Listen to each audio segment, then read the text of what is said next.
Saya di sini sangat terhormat karena saya bisa matur di depan Pak Kures. Saya dulu sering baca buku-buku beliau.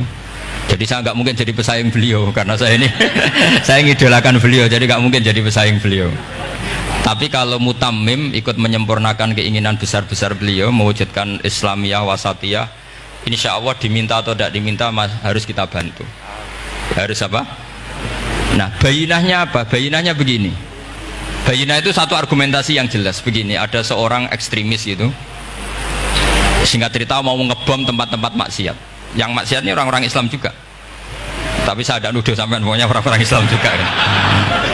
Terus ditanya sama orang yang Islam moderat, andaikan mereka nanti mati dalam keadaan demikian, aina masiruhum, lalu mereka kemana?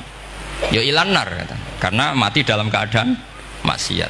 Terus ditanya sama yang moderat tadi, moderat soleh maksudnya, bukan moderat liberal, moderat soleh. Karena orang kadang salah paham, moderat itu pikirannya terus liberal, tidak, moderat soleh. Terus kata si moderat tadi, akan ada lika muradan Nabi, apa umatnya masuk neraka itu yang diinginkan Nabi? Kaget si ekstremis tadi, kebetulan ini ekstremis yang masih mau mikir. Terus enggak, itu enggak yang digedaki Nabi. Kalau gitu ya jangan, kita tunggu tobatnya, kita proses bersama supaya mereka mau tobat. Karena dukhuluhum annar itu tidak muradan Nabi, tidak yang digedaki Nabi Muhammad SAW. Nah, cerita seperti ini tentu ada padanannya. Padanan itu artinya kias ya, kias dalam hadis sahih. Saya yakin hadis itu sahih. Kalaupun itu dhaif itu yata'ayyadu bi fatwal ulama, menjadi kuat karena banyak ulama yang fatwakan seperti itu. Saya pastikan itu diriwayatkan Qadhi Iyad dalam kitab Asy-Syifa, juga diriwayatkan Ihya, juga diriwayatkan di Hayatus Sahabah. Di situ ada sekian sanad sing yuqawi ba'duhu ba'dur. Kenapa ini saya utarakan? Karena di kota itu sanggerono hadis itu takokno sahih ta ora. Kadang sing takok ya ndak paham itu. Maca kitab ra iso kok takok sahih ta ora. Yang ditanya juga aneh. Terus berusaha jawab. Padahal kadang ya ndak bisa juga jadi. Di hadis itu ada penjelasan begini. Ada seorang Arabi itu orang Bedui lah, orang yang kurang peradaban, minta sesuatu pada Rasulullah SAW. Karena Nabi itu tidak orang kaya, Nabi tidak jutawan, tidak hartawan, dikasih. Mungkin kalau uang sekarang mungkin 50.000 atau berapa. Orang itu gerutu segrutu-gerutunya. Nabi kok pelit gitu, kira-kira seperti itu. Akhirnya sahabat ini merasa tidak nyaman, ingin, karena ini Arab ya, ingin mengadili ini.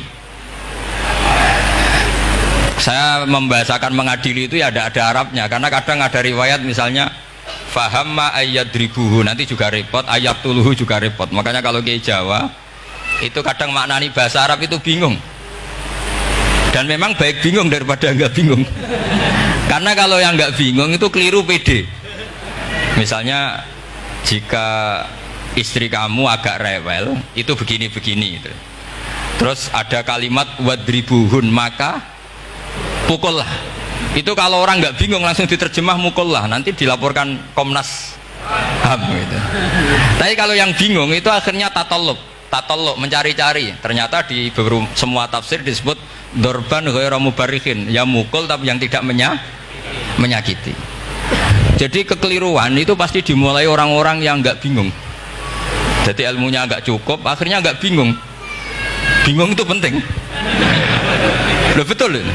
Nggak ada orang alim kecuali dari bingung. Karena orang alim itu nggak bisa pede. Karena referensinya banyak, kemungkinannya banyak. Sehingga mesti pikiran pertama kalau ada lafadz ini maknawi apa lafzi. Ini mahmul apa enggak? Ini mansuh enggak? Ini muqayyad mutlak enggak? Ini sekaligus jadi pusat studi Quran, jadi supaya teman-teman memang seperti itu.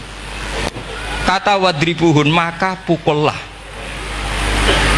Saya masih ingat betul ketika Pak Quraisyab nulis di Membumikan Al-Quran tentang alak.